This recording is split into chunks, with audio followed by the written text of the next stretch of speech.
ঈমানেরও দাবি এটাই ছিল যে আমরা পবিত্র ফিলিস্তিনে গিয়ে, জেরুজালেমে গিয়ে সেই মহান জিহাদে শরীক হব, জানমাল কোরবান করে আমাদের ভাইদেরকে রক্ষা করার জন্য, মসজিদ আকসাকে স্বাধীন করার জন্য আমরা সর্বাত্মক অবদান রাখবো। পারি নাই, এটা আমাদের জন্য কোনো গৌরবের বিষয় না। বরং আমিও ব্যক্তিগতভাবে আল্লাহর কাছে ক্ষমা চাই যে আল্লাহ, অন্তত এই অপরাধের কারণে নামটা মুনাফিকের খাতায় তুললেন না।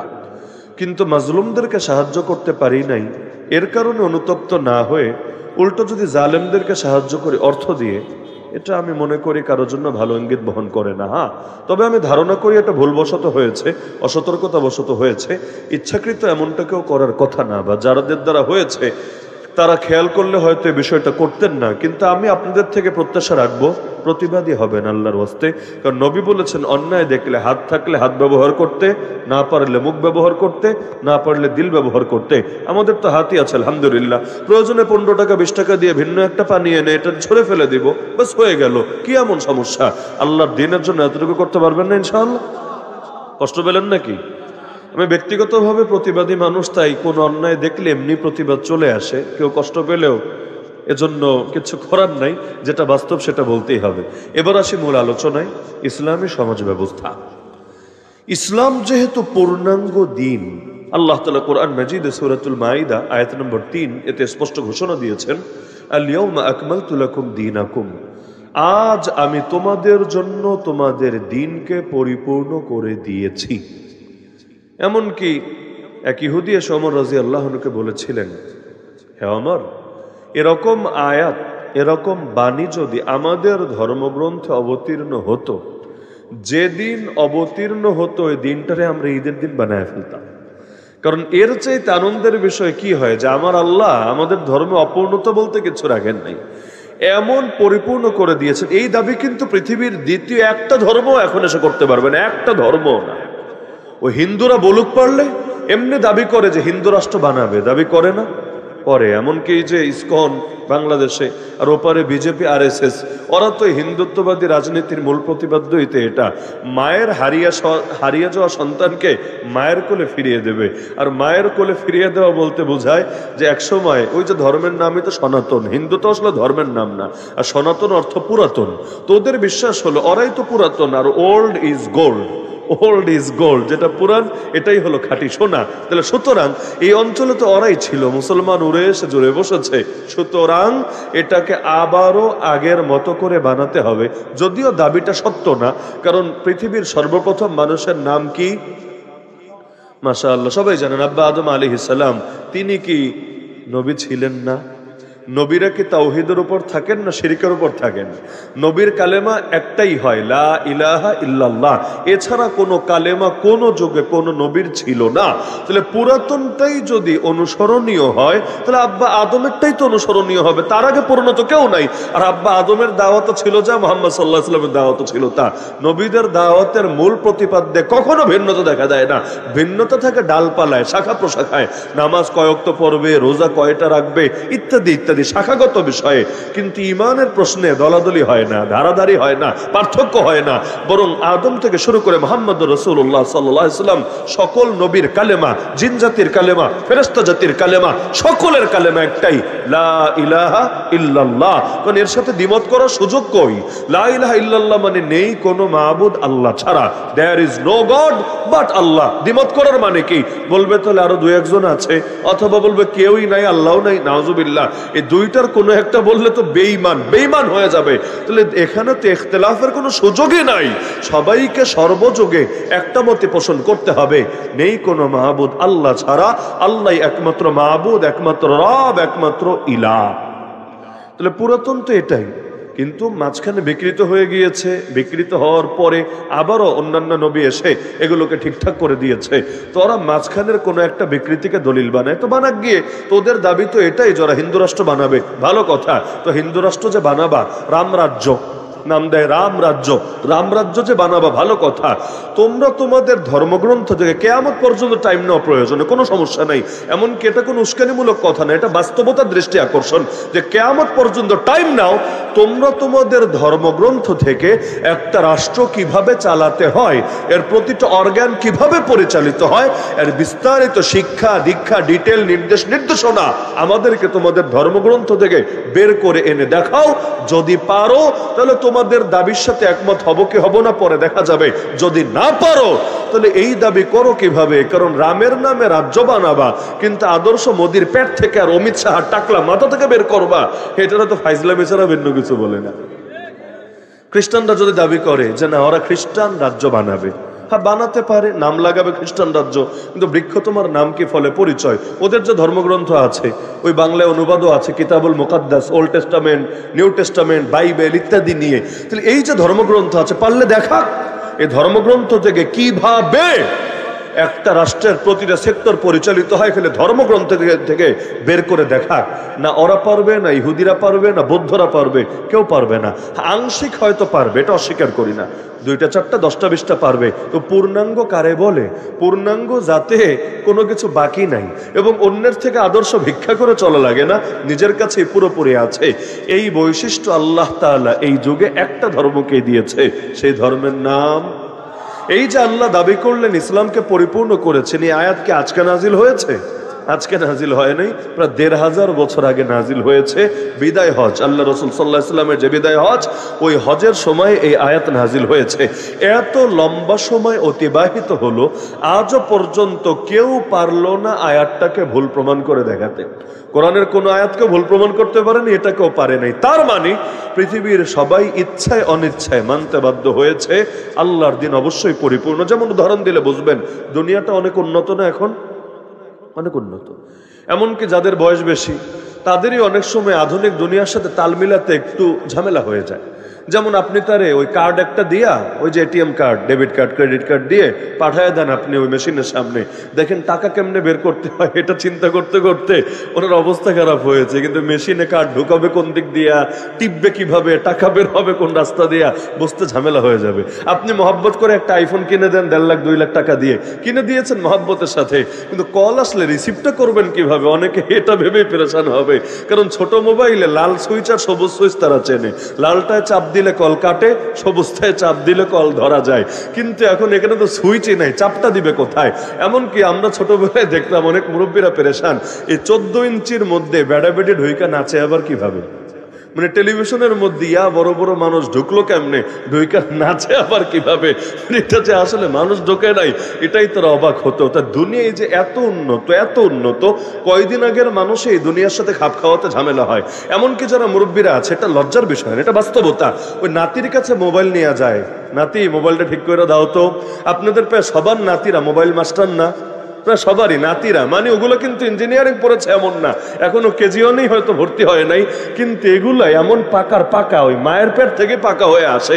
কেমনে কেমনে যে বোঝে, যত লুকায় লুকায় মোবাইল চালান দেখবেন লক কেমনে খুলতে হয় শিখে ফেলেছে, গেম ডাউনলোড করে লুকায় লুকায় গেম খেলতে শুরু করেছে। আর আপনার কোনো ঝামেলা হলে ওরে গিয়া ধরতেছেন, ও কিভাবে ঠিক করে দিচ্ছে। আল্লাহ এমন বুদ্ধি দিয়েছে এই পোলাপানের মাথায়, বুড়া রাজনীতিবিদদের পর্যন্ত এই বুড়া বয়সে এসে দেশ ছাড়া লেগেছে।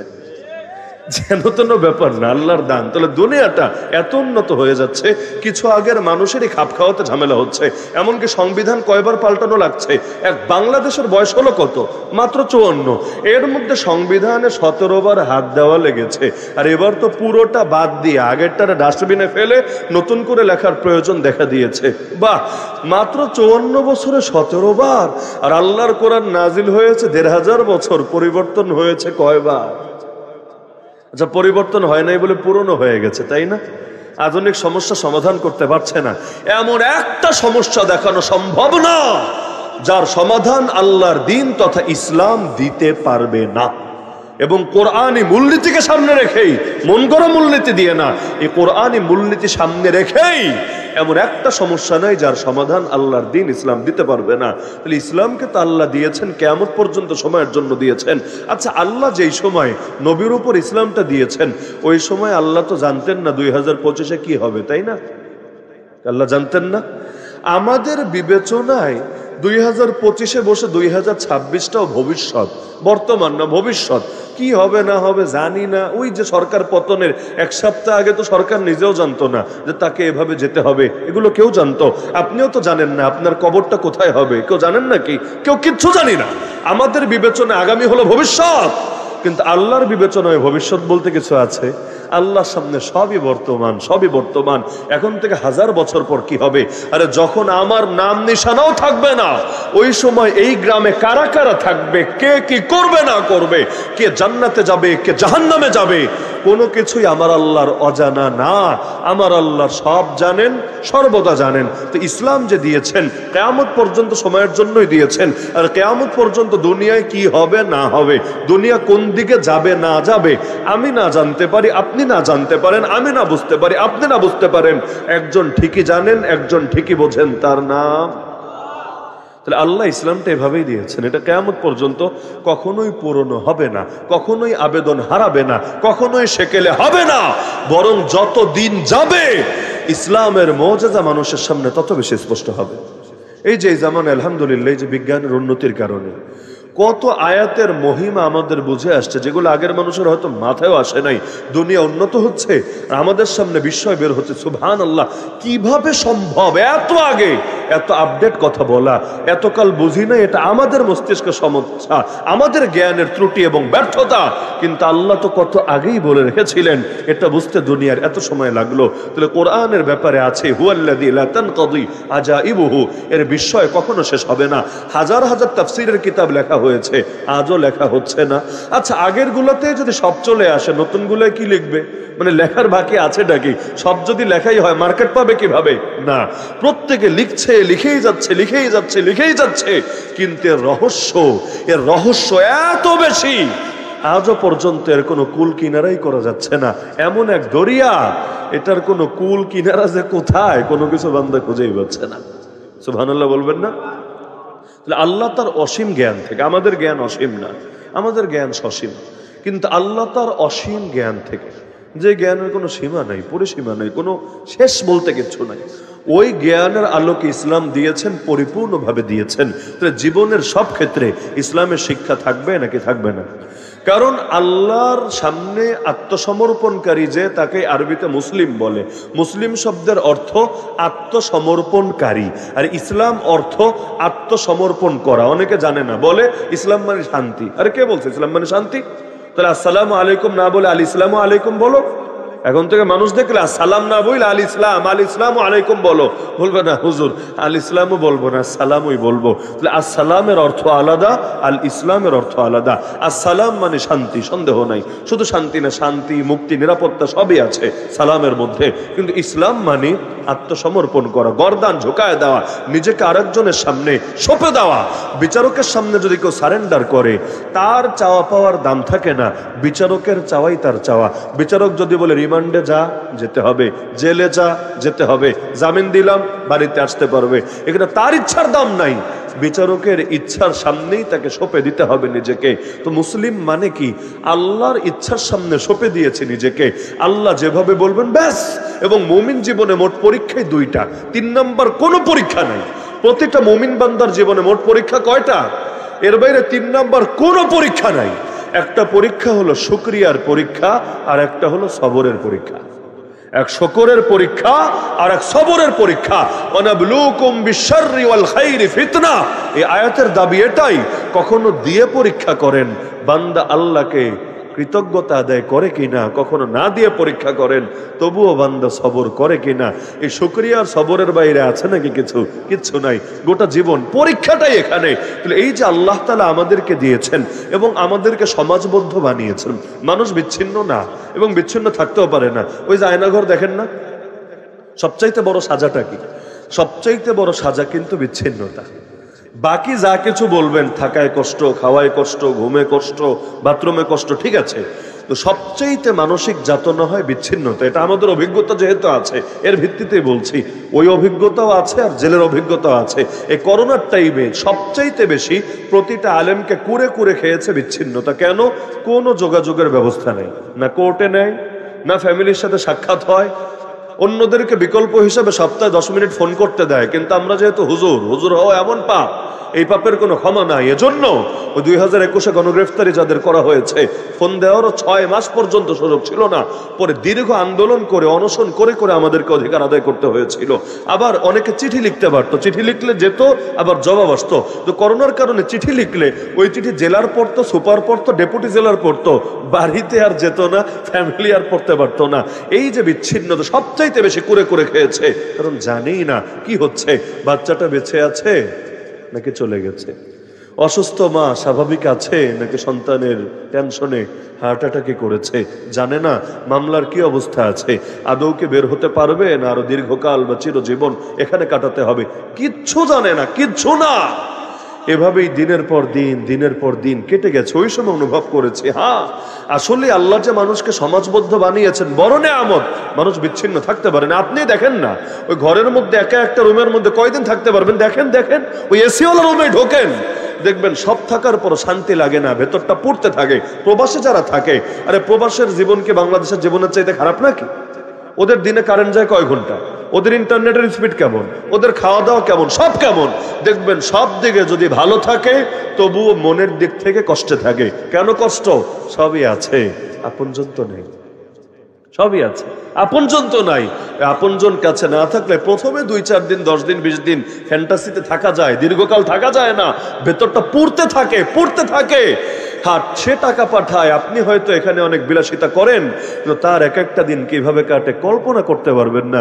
বিশেষ করে ঈদ, বিশেষ করে কোরবানি, বিশেষ করে এরকম স্মরণীয় দিনগুলো কল্পনা করতে পারবেন না। তা আল্লাহ যেহেতু মানুষকে সামাজিক বানিয়েছেন এবং সমাজের প্রতি আকর্ষণ রেখে দিয়েছেন, রাখেন নাই? রেখেছেন।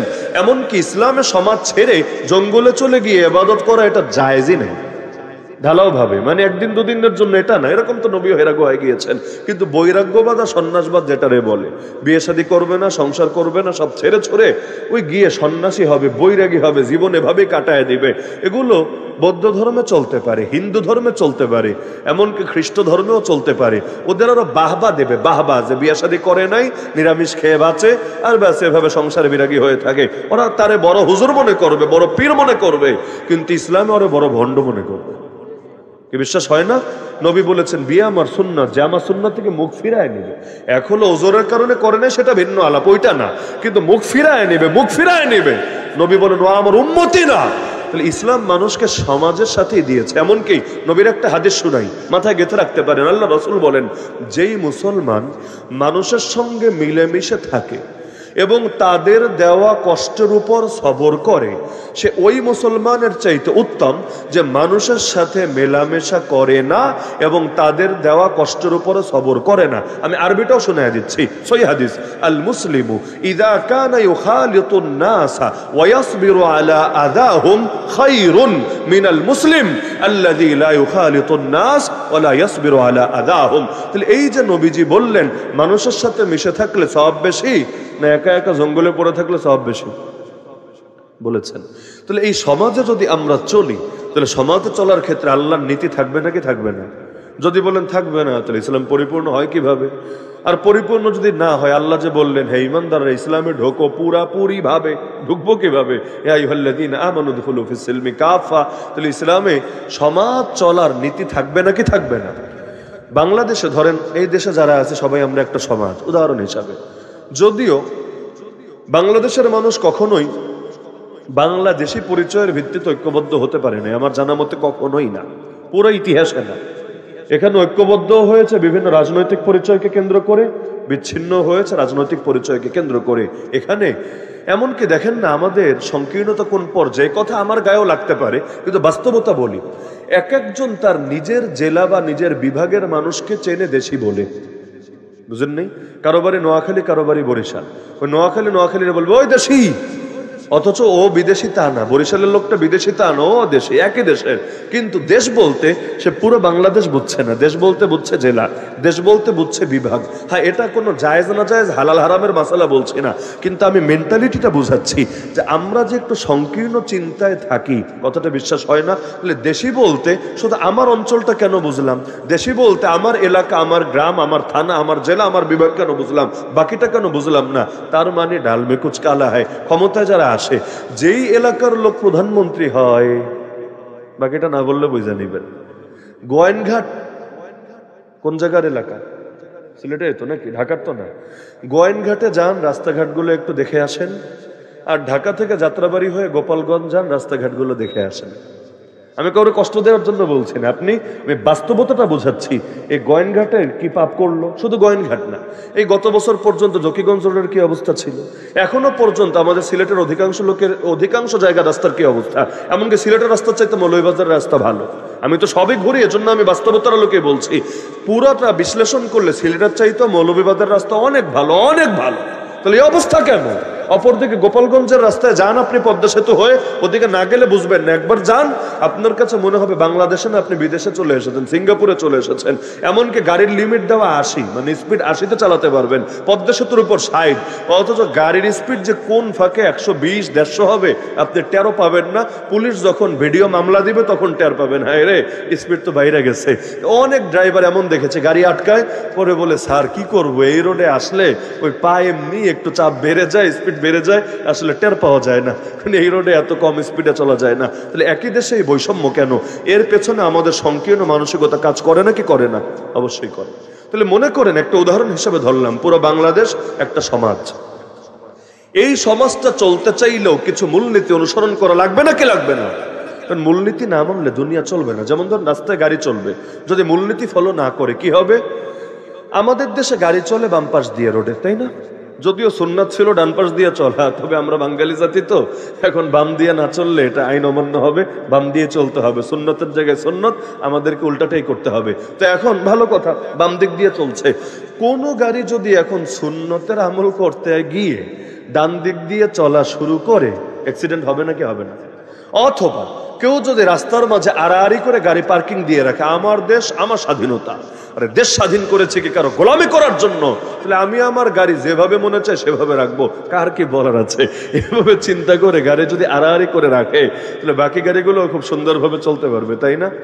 তার মানে কোনো এক জায়গায় অনেক মানুষ কোনো কাজ করতে চাইলে কোনো না কোনো সিস্টেম, কোনো না কোনো নীতি ফলো করা লাগবেই লাগবে, নাহলে সমাজ চলা সম্ভব না। ওইটা একটা জানোয়ারের সমাজে পরিণত হবে, মানে এখানে কেউ শান্তিতে থাকতে পারবে না। তাহলে সমাজ চলতে সবাই কোনো না কোনো নীতির ফলো করে। এই যারা বাংলাদেশে রাজনীতি করে, দেশ চালায়, তারা সবাই নীতি ফলো করে নাকি করে না? সবাই করে। হ্যাঁ, পার্থক্য হলো কারটা করতে হবে। কেউ করে আমেরিকারটা, কেউ করে ইন্ডিয়ারটা, কেউ করে চায়না রাশিয়ারটা, কিন্তু আসলে করা উচিত কারটা। যেমন একটা উদাহরণ দেই, স্বাধীনতা 54 বছর হয়ে গেল, আজও পর্যন্ত সংবিধানে লেখা সকল ক্ষমতার মালিক। এটা কোন পৃষ্ঠায় লেখা? সংবিধানের কয় নম্বর পৃষ্ঠায় লেখা? আমার নতুন করে সংবিধান শিখতে হবে। সংবিধান মোটামুটি পুরো মুখস্থ না থাকলেও আধা মুখস্থের মতো আছে, ওই ছাত্র জামানা থেকে পড়ে আসছি, দেখে আসছি এই সংবিধানকে। তাহলে এই যে সংবিধান বাংলাদেশে আছে, সকল ক্ষমতার মালিক আল্লাহ, এরকম কিছু লেখা আছে? কি লেখা আছে? সকল ক্ষমতার মালিক জনগণ। নাউযুবিল্লাহ মিন যালিক। অথচ সকল ক্ষমতার মালিককে এটা যে কাউকে জিজ্ঞাসা করেন, গ্রামের এমন মানুষ যে নিজের নামে সাইন করতে পারেন, ওরাও জিজ্ঞাসা করেন, ভাই বলো তো সকল ক্ষমতার মালিককে? চোখ বন্ধ করে বলে দিবে আল্লাহ, একমাত্র আল্লাহ, শুধুমাত্র আল্লাহ, কেবলমাত্র আল্লাহ, দ্বিতীয় কেউ হতেই পারে না। কারণ যিনি সকল ক্ষমতার মালিক তাকে রব বলে, সৃষ্টি করেছেন যিনি, বিধানও দিবেন তিনি। আলা লাহুল খালকু ওয়াল আমর ইনিল হুকমু ইল্লা লিল্লাহ। সৃষ্টি করবেন একজন, পরিচালনা করবেন একজন, বিধান দিবে আর একজন। এটা তো যুক্তির কথা না। এজন্য সূরা আর-রহমানে আল্লাহ বলেছেন, হে জিন জাতি আর মানব জাতি, যদি আসমান আর জমিনের বর্ডার ক্রস করতে পারিস কর, কর। কেন করেছে?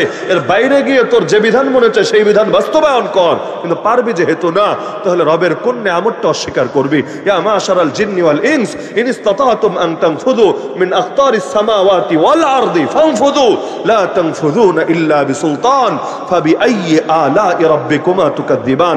থাকতে যেহেতু হবে আল্লাহর জমিনে, বিধানটা আল্লাহরটাই মানতে হবে। কারো বাসায় ভাড়াটিয়া হলে বাড়িওয়ালা যা বলে তাই ফলো করা লাগে। ভাড়া নিলাম এমন বাসা, বললো রাত 12টার পর কোনোভাবেই ঢোকা যাবে না। আপনি ডেইলি যাই রাত 1-2টার সময় ঢুকতে চান, সম্পর্ক থাকবে না, বরঞ্চ আপনার বাড়িও ছাড়া লাগতে পারে। আপনি প্রয়োজনে এমন বাড়ি বেছে নেন যেখানে বাড়িওয়ালা সারা রাত থাকার, সারা রাত আসা যাওয়ার অনুমতি দেবে। তাহলে সামান্য এক ঘর ওইখানে ভাড়া নিতে চাইলেই যদি বাড়িওয়ালার অনুসরণ করা লাগে, অথচ বাড়িওয়ালাও আসল মালিক না, জগতের সবকিছুর আসল মালিক একজনই, তিনি কে? এই নকল মালিকদের কথা না শুনলে নকল মালিকরাই যদি বাইর কইরা দেয়, তাহলে আসল মালিকের জমিনে থেকে আসল মালিকের সব নেয়ামত ভোগ করে তারে না মানলে এটা কি হয় বলেন দেখি? বাপ মায়ের কথা না শুনলে, বেয়াদবি করলে লোকে নেমক হারাম বলে। তাদের নেমক খেয়ে বড় হলি কিন্তু তাদেরকে চিনলি না, নেমক হারাম বলে। সেখানে আল্লাহর খেয়ে আল্লাহর পরে আল্লাহরে বুড়া আঙ্গুল দেখালে তারে কি বলে? তাহলে আজও পর্যন্ত এই স্বাধীন বাংলায় 54 বছরে এসে আল্লাহকে তার মর্যাদা দিতে পারলো না। আল্লাহর ক্ষমতা নিয়ে বান্দার মধ্যে ভাগাভাগি করে দিল। আল্লাহ তুমি ক্ষমতার মালিক না, ক্ষমতার মালিক আমরা। কারণ তুমি যদি ক্ষমতার মালিক তোমারে মানি, তাহলে বেশ্যাখানা খোলা রাখবো কিভাবে? তোমারে ক্ষমতার মালিক মানলে মদের বারের লাইসেন্স দিব কিভাবে? তোমারে ক্ষমতার মালিক মানলে দেশের মধ্যে সুদ ছড়াবো কিভাবে? তোমারে ক্ষমতার মালিক মানলে দেশের মধ্যে বিড়ি সিগারেট ব্যাপক করবো কিভাবে? তোমারে ক্ষমতার মালিক মানলে অশ্লীলতা ছড়াবো কিভাবে? তোমারে ক্ষমতার মালিক মানলে শরীফের ধৈরা শরীফা বানায় দিব কিভাবে? তাহলে সব জায়গায় তো বাধা, তোমারে মালিক মানা, তো তোমারে বাদ দিয়া নিজেরাই মালিক হয়ে যায়। এইটাই ফেরাউনের কথা, রব্বুকুমুল আলা। ফেরাউন নিজের রব দাবি করতে চায় কেন? ও তো জানে ও কারো হায়াতও দিতে পারে না, মৌতও দিতে পারে না, এমনকি একটা রাস্তাই বানাতে পারে না। ওই সাগরের উপর দিয়ে রাস্তা বানাতে পারলে নিজে রাস্তা বানিয়ে তারা করতো নবী মুসাকে। কিন্তু নবী মুসার জন্য যে রাস্তা আল্লাহ বানিয়েছেন, কোন দুঃখে ওর ওঠা লাগলো সেই রাস্তাতে? ও তো নিজেকে খোদা দাবি করে। নবী মুসা নিজেকে নবী দাবি করেছেন, তাহলে নবীর চাইতে খোদার র্যাঙ্ক তো উপরে, নবীর চাইতে খোদার মাকাম উপরে না? তাহলে ও নিজের খোদা দাবি করে নবীর পথে ওঠে কেমনে? একটা লজ্জা শরম বলতে ব্যাপার নাই? আরে তুই প্রধানমন্ত্রী আর ও হলো মেম্বার চেয়ারম্যান, তাহলে কই প্রধানমন্ত্রী আর কই মেম্বার চেয়ারম্যান?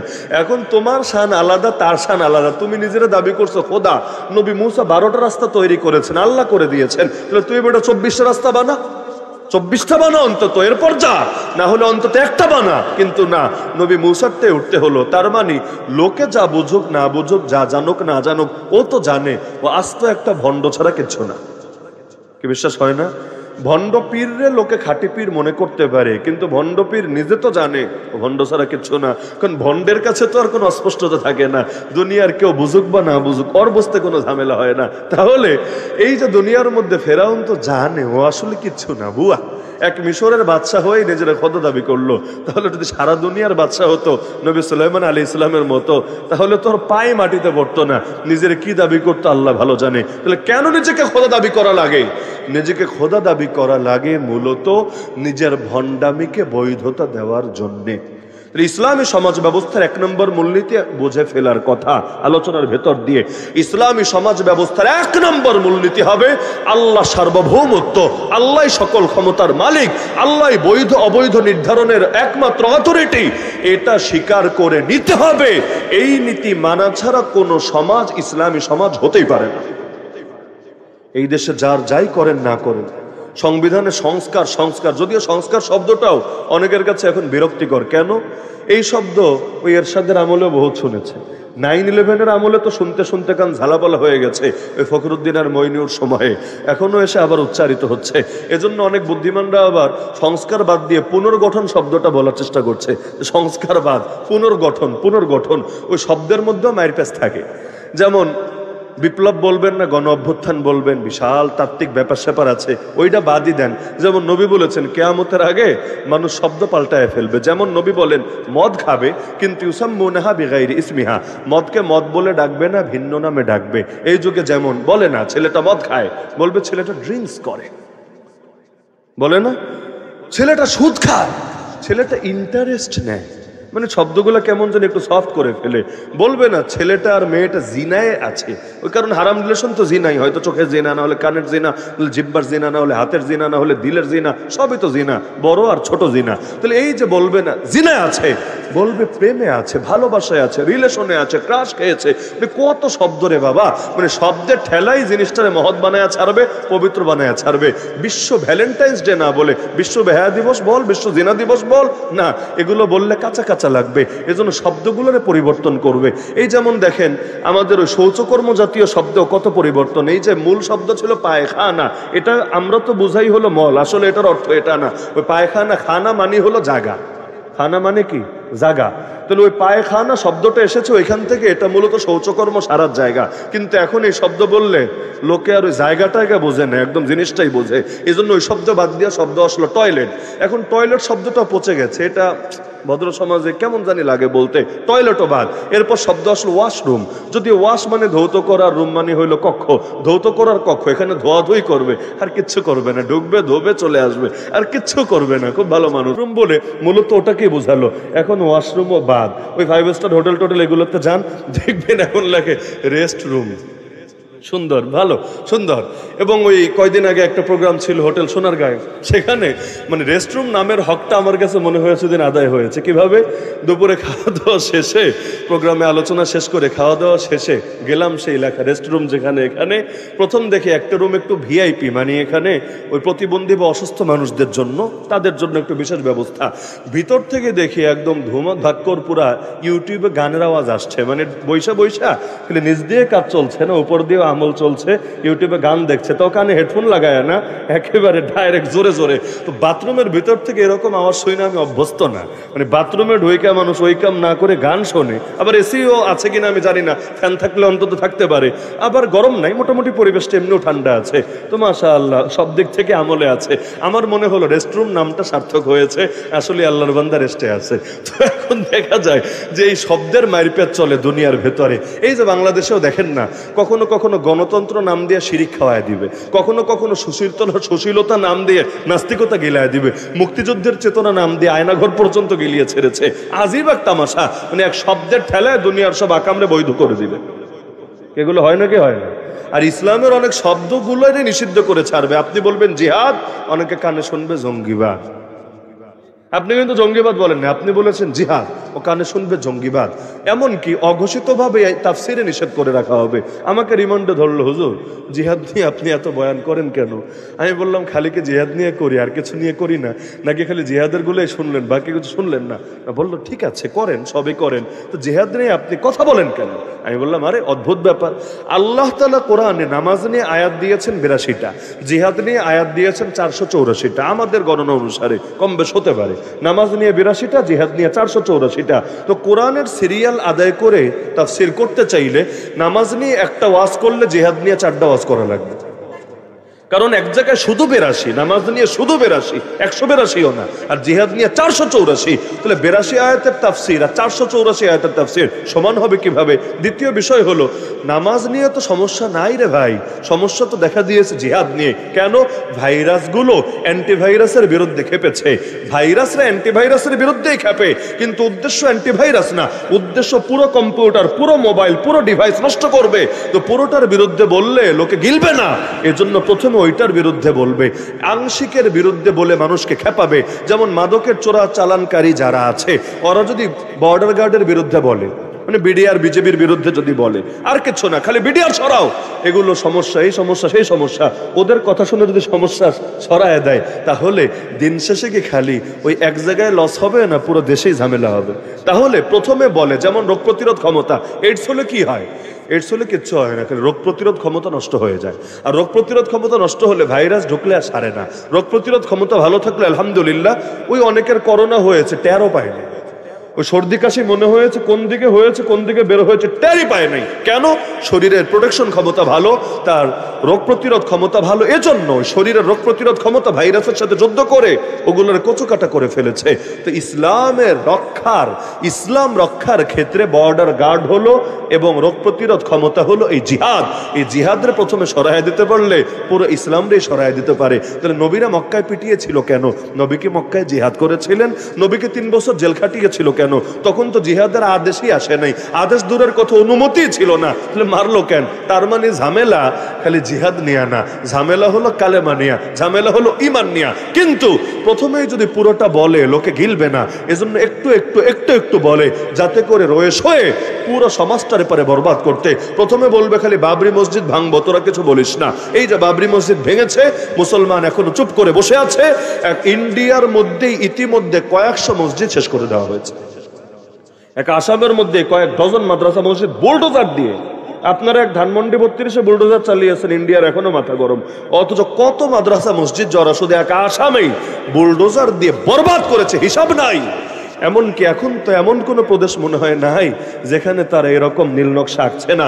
একবার বলে তাজমহল উড়ায় দিবে, একবার বলে ওই যে সে আজমির শরীফ উড়ায় দিবে। কি আজীব এক তামাশা! কেন? এই সাহস বেড়েছে, শুরু হয়েছে একটা দিয়ে, বাড়তে বাড়তে সব জায়গায় গিয়ে পড়ছে। এই বাংলাদেশও এই কাজ করে। হুজুরদেরকে ধরেছিল না, প্রথমে সবাইরে ধরে নাই, একজন একজন একজন দেখছে পাবলিক কি করে। যদি একজন ধরার পরেই পুরো দেশটারে অচল করে দিত, দেখতেন আব্বাডাইকা তারেও ছাড়ে, আর দ্বিতীয় কাউরে ধরার কোনো চিন্তা অন্ত না মাথার ভেতরে। কিন্তু দেখলো হুজুর ধরলে সমস্যা নয়, পাবলিক ওই নামও মুখে আনতে চায় না।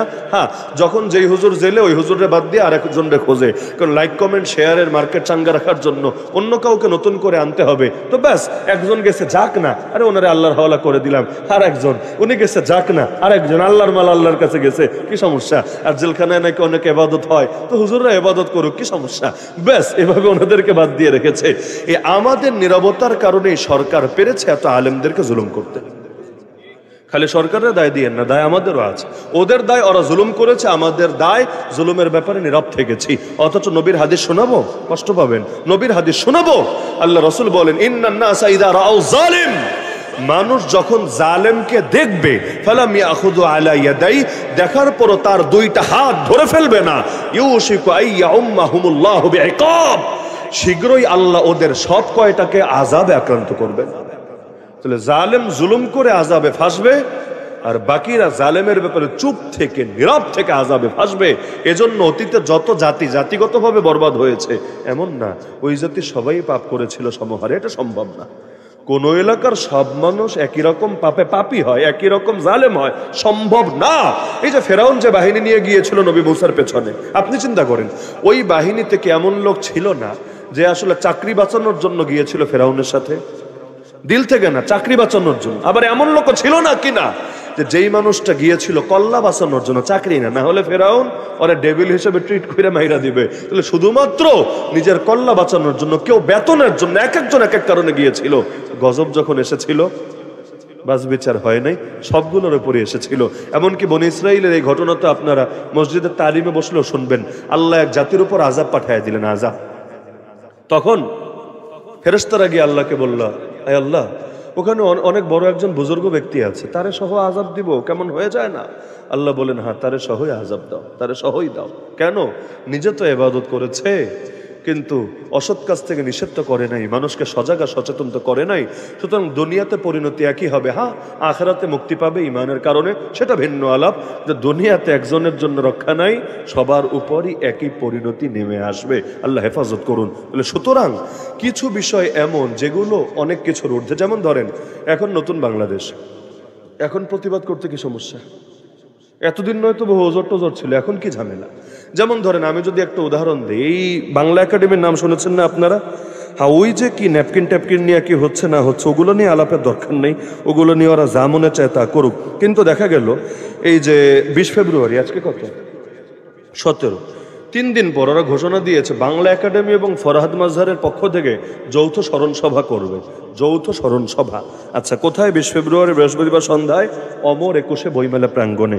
কাজটা কি হবে? এখানে ওর একটা বই আছে, ফরহাদ মাজহার, ওই যে উপদেষ্টা একটা আছে না, কি নাম, মাহফুজের গুরু, ভাবগুরু, এবং তার স্ত্রীও তো উপদেষ্টা, কি যেন নাম মনে রাখা কঠিন। এগুলো হুজুরদের নাম মনে থাকে, কিন্তু এদের নাম মনে রাখা কঠিন। তার স্ত্রী না, সম্ভবত ওই শুনেছি হলো লিভ টুগেদারে আছে, মানে আনুষ্ঠানিক বিয়ে করে নেই, ওদের আবার বিয়ে লাগে, বয়স হয়েছে, তবে লিভ টুগেদারে আছে, মহান আমলে আছে। তো যাই হোক, একজন উপদেষ্টা হিসেবে আছে।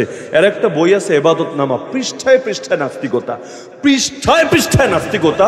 ওই বই থেকে তারা ওই দিন কবিতা পাঠ করবে কবিরা। তাহলে উদ্যোক্তা কে কে? ওই ফরহাদ মাজহার এই পাপিষ্ঠ নিজেও, আবার বাংলা একাডেমি, যেন তেন প্রতিষ্ঠান না, বাংলা একাডেমি। কি কি কবিতা? ওই ইবাদতনামা বইটা আমি পুরোটা যদি পড়ে শোনাই, আপনাদের রক্তে এমন আগুন জ্বলবে, এখনই গিয়া বইরার বিরুদ্ধে আন্দোলন নেমে যাবেন। আর সব লাগবেন, এগুলো শুনে তো বিবেকে বাধে, মানে এই বেয়াদবের কথাগুলো মুখে আনতে শোনানোর জন্য এটাও বিবেকে বাধে। যেমন একটা কবিতা, যেমন ইবাদতনামা বইয়ের 69 নাম্বার 69 69 নাম্বার পৃষ্ঠার একটা কবিতার কয়েকটা লাইন শোনে, যুবকরা বাদ দেন, মুরব্বীরাই খালি দেখেন আপনার রক্ত কি বলে, আপনার বিবেক বাদ দেন, আপনার রক্ত কি বলে। সে লিখেছে, নাম হলো আজান, কবিতার নাম আজান। শুরু করেছে, তুমি কি বধির প্রভু, বধির বুঝেন, কানে শুনে না, নাকি কানে তুলা দিয়া থাকো, এভাবে হুঙ্কার দিয়ে 5 বার মাইক্রোফোনে কেন মুয়াজ্জিন হাঁকিতেছে, প্রেম কথা কে কয় চিৎকারে, দুনিয়া কাঁপিয়ে দিয়ে তোমাকে ধর্মের নামে ডাকা কোথা থেকে এলো প্রভু, তবে কি ধূর্ত শয়তানে মনুষ্যেরা ডাকিতেছে অধর্মের সাজানো ময়দানে। আমি তো মনে করি তসলিমা নাসরিন এত নিকৃষ্ট কথা বলেনি, আল্লাহকে নিয়ে আজান নেই এরকম। আমি তো বলেছি, মানে ইবাদতনামা বই আমার মোটামুটি 1-2 পৃষ্ঠা বাকি থাকতে পারে, প্রায় পুরো বই পড়া আছে, ওই গুগলে সার্চ করলে আপনি পিডিএফ পাওয়া যাবেন। এখন দেখেন না, লাইনে লাইনে পৃষ্ঠায় পৃষ্ঠায়, আর ওই শাহবাগীরা আর কি বলেছে, আর ইমরানের সরকাররা আর কি বলেছে, এর চাইতে জঘন্য কথা এক বুড়া খাটাসের আর এক বইয়ের মধ্যে আছে। হ্যাঁ, আমি এতদিন ভাবতাম বইটা অনেক আগে, আমি ভাবতাম যেগুলো অতীত, মনে হয় বুড়া ফিরে এসেছে, আমি ভাবতাম আর কি। কিন্তু যখন দেখলাম এই বুড়ার বাংলা একাডেমি উভয়ে মিলে যৌথ স্মরণ সভার আয়োজন করেছে, তাও কবে, আজকে 17, 3 দিন পরে 20 ফেব্রুয়ারি, তাও কোন জায়গায়, যেন তেন জায়গায় না, কোনো চিপা চাপায় না, অমরে কোষে বইমেলায়, বুঝতে কিন্তু আর বাকি থাকে না। ইবলিস চলে গেছে, ইবলিসের মিশন কিছু জালেমরে দিয়ে গেছে, না হলে এগুলোর কি অর্থ, মানে অর্থটা কি এই নতুন বাংলায়। আমি তো মনে করি যদি এই অনুষ্ঠান ওরা ঠিকভাবে করতে পারে, এটা এই দেশের সমস্ত মুসলমান, সমস্ত ইসলামপন্থীদের জন্য চরম লজ্জার ব্যর্থতা। প্রয়োজনে এর জন্য আরেক আন্দোলন হোক, প্রয়োজনে এর জন্য জান কুরবান হয়ে যাক, কিন্তু আমরা জিন্দা থাকতে এই টাইপের কিছু হবে, এটা বিবেকেই মানে না। কিন্তু এটা নিয়ে কারো সচেতনতাও দেখবেন না, আলাপও দেখবেন না, আজীব এক তামাশা। আল্লাহরে নিয়ে, নবীরে নিয়েও না, একদম ডাইরেক্ট আল্লাহরে নিয়ে এভাবে কথা বলবে, আর পৃষ্ঠায় পৃষ্ঠায় আছে। আমি বললাম তো, মানে পুরোটা আমার পক্ষে সম্ভব না, এগুলো বলতে আমার বিবেকে বাধে। কিন্তু নকলে কুফর নাবাসদ, এগুলো বোঝানোর জন্য 2-1টা উদাহরণ হিসাবে আনা যায়, জায়েজ আছে ইসলামে, কিন্তু খারাপ লাগে নিজের কাছে। সুতরাং এখন প্রতিবাদ করেন না কেন, কি জবাব দিবেন আল্লাহর কাছে? হাত নয় তো নাই, মুক্ত আছে না, মুক্তাও নাই, দুনিয়ার সব প্রতিবাদ চলে, ইসলামের ব্যাপারে নীরব থাকেন, অপেক্ষায় থাকেন আল্লাহর আদালতে জবাব দেওয়ার জন্য। তাহলে বলছিলাম, ইসলামী সমাজ ব্যবস্থার 1 নম্বর মূলনীতি হবে এই জমিন যার, জমিনে সার্বভৌমত্ব চলবে একমাত্র তার। জনগণ সার্বভৌম ক্ষমতার মালিক না, রাজাও সার্বভৌম ক্ষমতার মালিক না, রাষ্ট্রপতি প্রধানমন্ত্রীও সার্বভৌম ক্ষমতার মালিক না, এমপিরাও সার্বভৌম ক্ষমতার মালিক না। সার্বভৌম ক্ষমতার মালিক একজনই, আল্লাহ, লা ইলাহা ইল্লাল্লাহ, আলহামদুলিল্লাহি রাব্বিল আলামিন। রব তারই বলে যিনি সার্বভৌম ক্ষমতার মালিক। 1 নম্বর নীতি। 2 নম্বর নীতি হলো ইসলামী সমাজ সেটাই হবে যেটা নবীর তরিকা অনুসরণ করে হবে। তরিকা একটাই থাকবে। একটা কথা বলি প্রসঙ্গক্রমে, এটাও একটু কষ্ট পাইতে পারেন, মাফ করে দিয়েন। যেমন আজকাল কেউ বলে, আমরা যদি ক্ষমতায় যাই মানুষকে নামাজে বাধ্য করব না, আমরা যদি ক্ষমতায় যাই নারীরা যার যেভাবে মনে চায় কাপড় পরবে, এগুলো নিয়ে আমাদের কোনো মাথা ব্যথা কাজ করবে না, পোশাকের স্বাধীনতা ভোগ করবে, এই জাতীয় কথা বলে না। এবং বলে নিজের ব্যাপারে বলতে পারে, এটা নিয়ে আমাদের মাথা ঘামানো না, প্রত্যেকে নিজেরটা নিজে স্বাধীনভাবে বলতে পারে। কিন্তু এটাকে ইসলামী রাজনীতি বলে প্রচার করে, যে এটা মানে ইসলাম চাপ দেয় না কাউকে, ইসলাম বল প্রয়োগ করে না কাউকে, প্রত্যেকে স্বাধীনভাবে করতে পারে। এই যে কথা, এটাকে এক পাল্লায় রাখেন আর আল্লাহর আয়াতগুলোকে এক পাল্লায় রাখেন। যেমন আল্লাহ বলেন সরকারের 1 নম্বর কাজ, আল্লাযীনা ইম্মাক্কান্নাহুম ফিল আরদ আকামুস সালাহ, সালাত কায়েম করতে হবেই হবে, নামাজ কায়েম করতে হবেই হবে। ফ্যামিলিতে 10 বছরের বাচ্চা নামাজ না পড়লে যেমন পিটায় পড়ানো লাগে, নবীর আদেশ, নবীর সুন্নাহ, একইভাবে দেশে যদি বেনামাজি থাকে ওগুলোকেও নামাজ প্রয়োজনে পিটায় হলেও পড়াতে হবে। আরে নবী যেখানে বলে আমার দিল চায় বেলালকে বলি বেলাল ইকামত দাও, এরপর মদিনার ঘরগুলোতে একটা চক্কর লাগাই, যেই ঘরে বেনামাজি পাবো, যারা মসজিদে আসে নাই বেলালের ইকামতের পরেও, আমার দিল চায় এই ঘরগুলোই পুড়িয়ে ছাই করে দেই। এই হাদিস জীবনে শোনেন নাই, আজকে প্রথম শুনলেন? তাহলে এটাই যদি নবীর কথা হয়, নবীর শিক্ষা হয়, নবীর চাইতে বেশি ইসলাম বোঝার দাবি ভাই কে করতে পারে? 2 নম্বরে আল্লাহ বলেন সরকারের দায়িত্ব আতাও যাকাত, যাকাত আদায় করবে। দিতে চাইলো কি চাইলো না, বেশি জাকাত আদায় করবে, আদায় নিজে দিবে খালি তা না, আদায় করবে, জাকাত ভিত্তিক অর্থনীতি ঢেলে সাজাবে। এমনকি ফতোয়া এটাই, প্রকাশ্য সম্পদের জাকাত সরকারকে দিতে হয়। এখন তো ইসলামী হুকুমত নাই, মানে ইসলামী রাষ্ট্র ব্যবস্থা নাই, এজন্য এই ফতোয়া আমরা দেই না, দেব না। কিন্তু আজও যদি ইসলামী রাষ্ট্র ব্যবস্থা আসে, তাহলে এই জাহিরি সম্পদ যেগুলো আছে, ব্যবসায়ী সম্পদ অথবা গরু ছাগল উট, এগুলোর সম্পদ, এগুলোর জাকাত দিতে হবে সরকারকে সুষম বন্টনের জন্য। কেন? কারণ আপনি জাকাত দিবেন আপনার এলাকায়, উত্তরবঙ্গে না খায় মরতেছে, ওখানে দিবেটাকে? ওখানে বড় লোক নাই তো দিবেটাকে? উদাহরণ হিসাবে সব জায়গায় যদি সুষম বন্টন হয়, আর জাকাতের খাত একটা না, খাত 8টা, খাত একটা না, খাত কয়টা? 8টা। কোরআনে নাই? ওই 8ও খাতে যাতে বন্টন হয়, এবং এক এক সময় এক এক খাতের প্রয়োজন বেশি। 8 খাতের মধ্যে একটা তো জিহাদও আছে, নাই? অফি সাবিলিল্লাহ নাই? আছে। এর মধ্যে বন্দি মুক্তিও তো আছে, বন্দি মুক্তি এবং গোলাম মুক্তি এগুলোও তো আছে। তাহলে এই যে এই জাতীয় জায়গায় তো অর্থ ব্যয়ের দরকার আছে। জিহাদকে অর্থ ছাড়া হয় নাকি? সম্ভবিত না। তাহলে এই সব কিছু যাতে ঠিকভাবে হয়, সরকারকে জাকাত উসুল করতে হবে। এখন যদি সুশীলগিরি দেখায় আমরা ইসলামী সরকারে হলেও জাকাত উসুল করবো না, কিরে ভাই তোমার কথা সত্য না কোরআনের কথা সত্য? পর্দা বাধ্য করবে না কেন? সরকার কি দেশের অভিভাবক না? বলেন না। ফ্যামিলির অভিভাবক যদি হয়, ফ্যামিলির অবুঝ মেয়েগুলোকে পর্দার ব্যাপারে চাপ দিবে না? অবশ্যই দিবে, অবশ্যই দিবে। পাওয়ার আল্লাহ দিয়েছেন কেন? পাওয়ার আল্লাহ দিয়েছেন দ্বীনের পথে কাজে লাগানোর জন্য। আরে জাকাত আদায়ের জন্য পাওয়ার দেখালে আপনার কাছে গুন্ডামি মনে হয়, স্বাধীনতায় হস্তক্ষেপ মনে হয়, আর কর উসুলের জন্য পাওয়ার দেখালে দেশপ্রেম মনে হয়। ফাইজলামির একটা শেষ থাকা দরকার। মুসলমানের থেকে আবার কর কিসের? এই যে এখন যে কর সিস্টেম চলছে, আপনি ইসলামী অর্থনীতি নিয়ে পড়াশোনা করেন, মুসলমানের থেকে সর্বাবস্থায় ঢালাওভাবে কর নেওয়া জায়েজই না। কর নেওয়া যাবে শুধু এক ক্ষেত্রে, রাষ্ট্র পুরো পথে বসে যাচ্ছে বা জরুরি কোনো কাজ দরকার, ওই সময় সাময়িকভাবে, তাও ধনীদের থেকে, তাও ধনীদের থেকে প্রত্যেকের লেভেল অনুসারে সাময়িকভাবে কর নেওয়া যাবে। কিন্তু এই যে বাংলাদেশে ভ্যাট নেয় না, ভ্যাট নেয় না। বসুন্ধরা কোম্পানির মালিক যদি 1 মিনিট ফোনে কথা বলে, ওর যেই কয় টাকা কর দিতে হয়, আর একজন ভিক্ষুক ও যদি 1 মিনিট কথা বলে একই সমান কর দিতে হয়। এটা কি? আরে এটা কি? একজন ভিখারি সারাদিন ভিক্ষা করে জ্বর চলে এসেছে, রোদে পড়ে বৃষ্টিতে ভিজে 1 পাতা নাপা কিনতে গেছে, প্যারাসিটামল কিনতে গেছে, ওর থেকেও এই সমান কর কাটা হবে। ওই বড় বড় শিল্পপতি 1 পাতা নাপা কিনতে গেলে যা কাটা হবে। এইটা কি? এটার নাম ইনসাফ, এটার নাম মানবিকতা। আর এটা তো কোনো মানুষের আচরণ, অমানুষের আচরণ।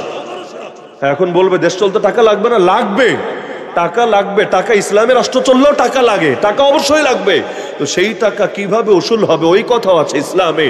এবং ইসলামী অর্থনীতি মেনে পৃথিবীতে কোনো দেশ কখনোই খারাপ থাকে নাই। এই ভঙ্গুর আফগানিস্তান দেখেন না, কি আছে, মানে আর ছিলটা কি?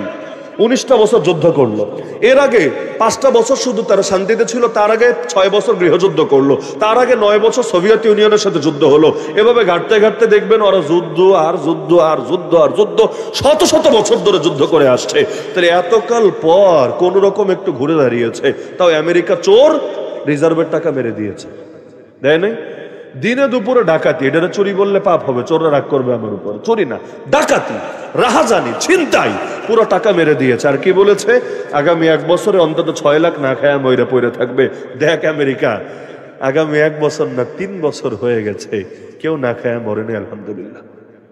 উল্টা ওই তুরস্কে পর্যন্ত তারা সাহায্য পাঠিয়েছে, যখন ঝামেলা হয়েছিল ভূমিকম্পের পরে সাহায্য পাঠিয়েছে। তাহলে দেখ, রিজিকের মালিক, রিজিকের মালিক আল্লাহ, রিজিকের মালিক জো বাইডেনও না, আর রিজিকের মালিক মাথা মোটা ট্রাম্পও না। রিজিকের মালিক কে? আল্লাহ। তোরা না দিলে না দে, গিয়ে না দিলে না দে। ওই মাঝে মাঝে হুমকি দেয়, তোরা আমাদের নীতি না মানলে স্বীকৃতি দেব না।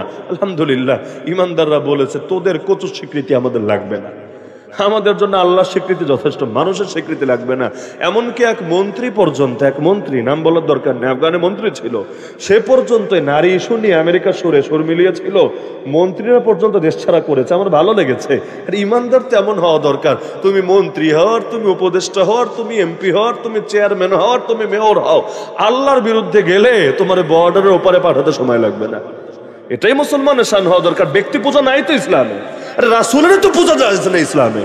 ইবাদত একজনের, তিনি কে? রাসূলের ইবাদত জায়েজ আছে? আরে রাসূলের ইবাদত জায়েজ আছে, ইবাদত একজনের। এমনকি কাবারে সেজদা দিলে ঈমান থাকবে না, ঈমান থাকবে রব্বে কাবা, কাবা রবকে সেজদা দিলে। আমরা কাবাকে সেজদা দেই না, আপনারা কাবারে সেজদা দেন? না, সেজদা দেন কাকে? রব্বে কাবাকে। ইসলামের ব্যালেন্সটা ঠিক রাখতে হবে, না হলে ঝামেলা হবে। তাহলে ইসলামী রাষ্ট্রে সেটাই হবে যেখানে সার্বভৌম ক্ষমতার মালিক আল্লাহকে মানবে, তাওহীদকে স্বীকার করে নেবে। দ্বিতীয়ত, নবীর তরিকা প্রতিটা ক্ষেত্রে অনুসরণ করবে। আর্থিক ক্ষেত্রে এই বাংলাদেশে ইসলামের কোনো মূলনীতি অনুসরণ করে না, কোনোটাই না। এমনকি এই যে কাগজে নোট আছে না, এটাও তো ঠকবাজি আর ধোকা ছাড়া কিছু না। যেমন সব উদাহরণ বাদ দেন, খালি একটা স্বাভাবিক উদাহরণ নেন। বিয়ে করছিলেন 80-র দশকে অথবা 90-র দশকে অথবা 70-এর দশকে, কিন্তু বাংলাদেশে তো মোহর টোহর দেয় না, বা দিলেও পরে দেয়। নিয়ত করলেন যে হুজুরের বয়ান শুনে আচ্ছা দিয়ে দি বউরে মোহর, আজকে 17 ফেব্রুয়ারি বউকে মোহর বুঝাই দিবেন। ওই সময় লিখেছিলেন 20,000। তো আজকে তো এসে আমি ভিন্ন ফতোয়া বলতে পারি না যে না 40 দিতে হবে, 60 দিতে হবে। এই ফতোয়া তো হুজুর দিতে পারবে না, বলবে যা লেখা তাই দিয়ে দাও। ওই সময় লিখেছিলেন 20,000। কবে?